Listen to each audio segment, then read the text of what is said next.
Mari memahami bersama tentang buku teks sebagai bagian dari mata kuliah pengkajian kurikulum. Halo teman-teman, apakah kalian sudah siap belajar? Pada kesempatan kali ini kita akan membahas tentang hakikat buku teks. Untuk lebih jelasnya, silakan simak penjelasan berikut ini. Capaian pembelajaran mata kuliah yang ingin dicapai yaitu mampu memahami atau mampu menganalisis konsep buku teks. Adapun sub CPMK terdiri dari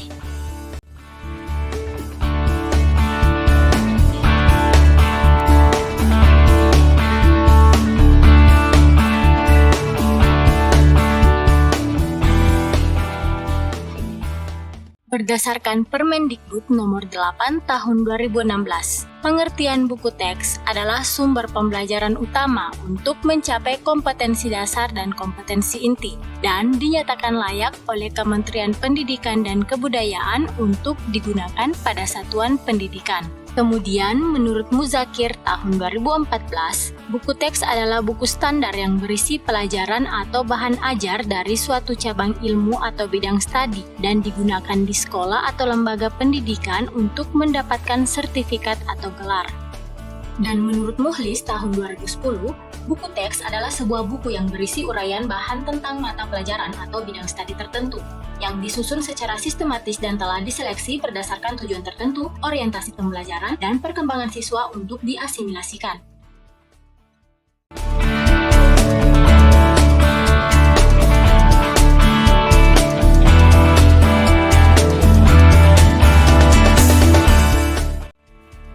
Fungsi bagi guru ialah sebagai pedoman untuk mengidentifikasi apa yang harus diajarkan atau dipelajari oleh siswa.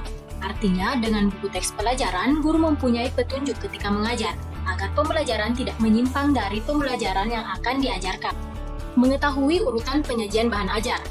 Dengan adanya buku teks pelajaran, seorang guru akan mengetahui urutan mengajar mereka dari materi yang mudah menuju materi yang lebih sulit, dari materi yang sempit menuju materi yang lebih luas.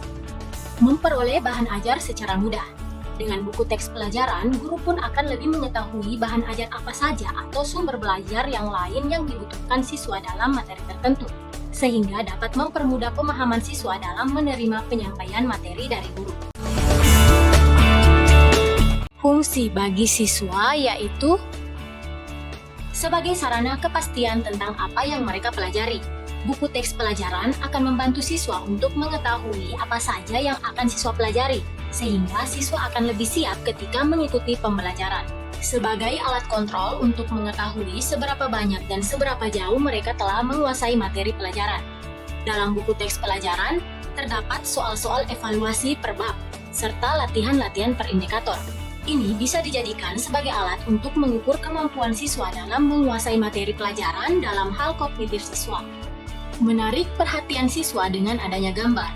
Buku teks pelajaran yang dilengkapi pula dengan gambar untuk memperjelas pemahaman materi akan menarik perhatian siswa, terlebih lagi jika untuk tingkatan sekolah dasar, khususnya kelas rendah, kelas 1, 2, atau 3. Menumbuhkan minat baca siswa. Dengan adanya buku pelajaran juga diharapkan bisa menumbuhkan minat baca anak-anak Indonesia yang masih sangat rendah. Karena dengan adanya buku pelajaran, siswa akan bisa menemukan jawaban dari persoalan yang mereka hadapi dengan membaca buku tersebut. Fungsi untuk orang tua murid yaitu dengan buku teks, orang tua bisa memberikan arahan kepada anaknya apabila yang bersangkutan kurang memahami materi yang diajarkan di sekolah.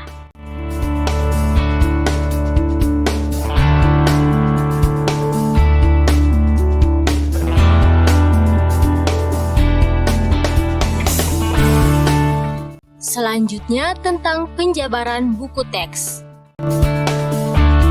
Yang pertama tentang unsur-unsur buku teks, yaitu unsur-unsur buku teks yang pertama adalah adanya kompetensi dasar atau materi pokok.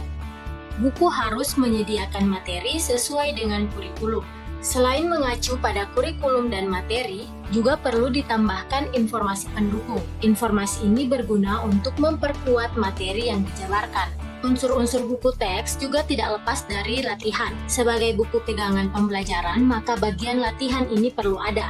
yang mana tujuannya untuk menilai seberapa paham peserta didik dengan materi yang telah disampaikan. Jika ada latihan, tentu ada penilaian. Seperti yang dijelaskan pada poin sebelumnya, jika buku teks ini berfungsi sebagai pedoman peserta didik dalam proses pembelajaran.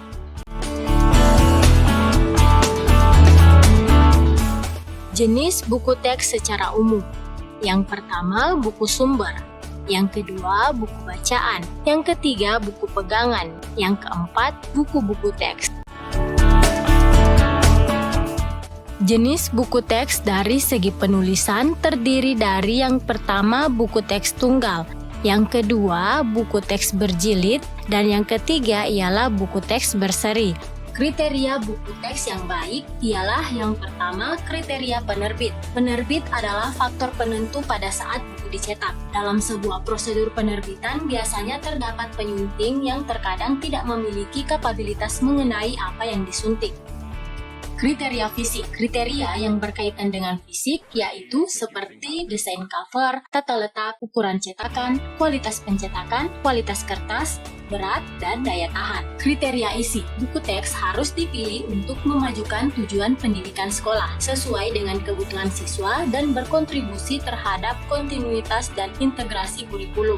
Kriteria instruksi. Sebuah buku yang baik melengkapi instruksi guru, seperti panduan instruksional, panduan kegiatan kelas, SOP kerja, audio atau komponen visual, dan penilaian paket harus dirancang secara hati-hati dan diberikan kepada guru.